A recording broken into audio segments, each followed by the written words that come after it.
After a sleepless night and with butterflies in my stomach, here we go for the first lap of the TT. Alex George on the Yamaha and Mick Grant on the Kawasaki.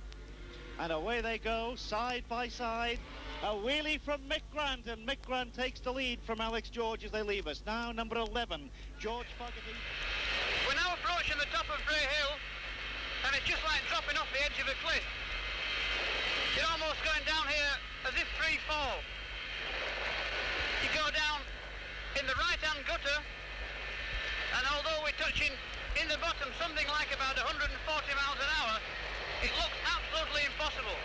You must clip the grade on the right-hand side into the bottom now, up the other side, and there's a jump, up the jump, the front wheel comes up in the air, up into fourth gear, another jump there, and now we're just waiting for the approach to Quarter Bridge. On the first lap, there's a lot of fuel about, and it can be very dangerous. Going into Quarter Bridge, if you make a mistake, the crowds very often know before we do, and it's like a party in the Red Sea. This is first gear, round the corner, missing the roundabout, and accelerating now as hard as we can up towards Braddon Bridge. And then onto the very fast approach to Glenvine. We're now on the fastest stretch of the course, through to Ballacrane and leading on to Balla Spur, and near the wind noise is very apparent through the helmet. Accelerating away from Ballacrane into Balla Spur, very sharp left-hand corner.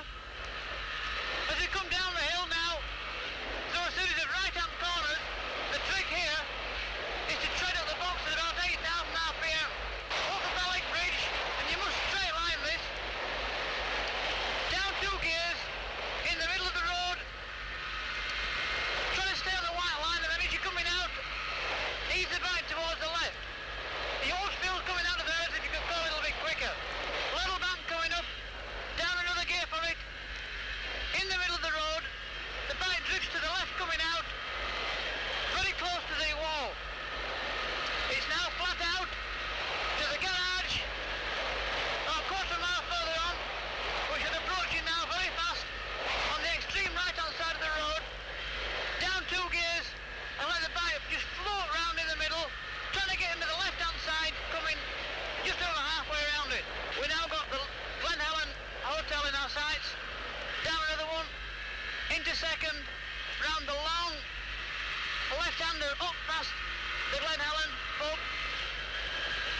approaching Sarah's Cottage, absolutely flat in third, braking very hard, and the right-hand corner here is a lot, you've got to take it a lot slower than it looks.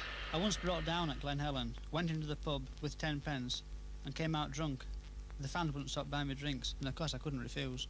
After the bumps of Cronky comes Bergara Crossroads, a very difficult and fast corner, but very satisfying if you get it right.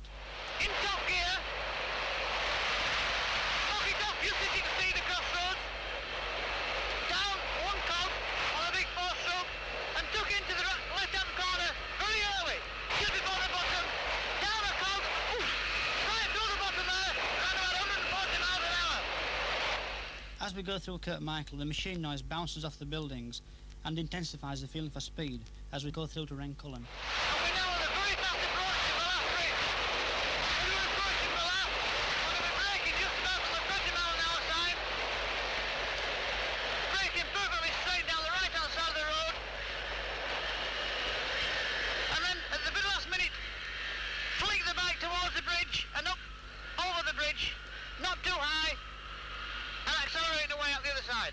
Next comes Quarry Bends, then Silby Straight, the most uncomfortable part of the circuit, quickly followed by Ginger Hall and then on to Milltown. Milltown Cottage now, in top gear, come up to the first right-hander, onto the bank on the right-hand side, keep it to the right-hand side for the next left-hander. It's very bumpy here, in 4th gear at this stage. Milltown proper now, is right-hander, flipping the bank on the right, and then coming out, flipping the curb on the left. You stay on the left-hand side of the road now, up the black and white curbstones, over a bridge with the front wheel comes off the floor, and as soon as the wheel lands, crank it over hard to the right. I well remember Parliament Square. Back in 1973 I got a 1.5-minute lead and I've tossed the bike down the road in a patch of oil and it cost me £1,000. And of course if you don't fall off it's on up to May Hill. Possibly the most deceptive corner on the circuit. 3rd gear on the exit from it because the road's very bumpy.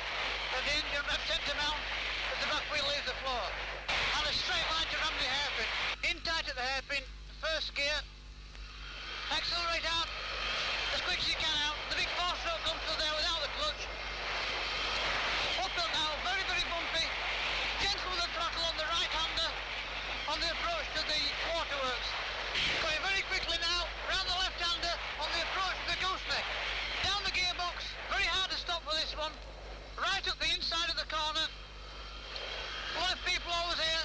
Accelerated fast, first, second, third, and away at the mountain. On now to the highest point at Brandywell, before the swoop down the mountain to Kate's cottage. Approaching the crag now, very fast. The funny thing about this particular corner, there's always a damp patch in the road. There must be a spring up in the middle of it. From the crag down to Brandish is the fastest part of the course, and I've been clocked down here at 190 miles an hour. After Brandish, we're on the final run to home, and it's more important than ever here that we have a high level of concentration, as it would be silly to make a mistake at this stage. Braking very hard on the right hand side of the corner.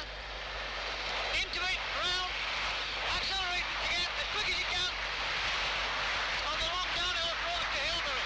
It's a lot quicker than it looks. Now approaching Crompton Corner. It's a left-hand corner, shaped like a threatening bit.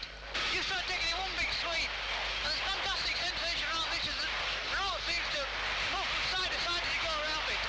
Braking hard now on the right left-hand side of the road, the signpost corner, your second gear. Accelerate out of it, up into third, knock it off early, just let the mic run through it as gentle as possible. Accelerating away again with the third, down for the nut, round the very tight right-hander into the governor's dip, slipping the clutch then, accelerating to the left-hand right in the bottom of the dip, staying up the wall on the left-hand side to get a good run out.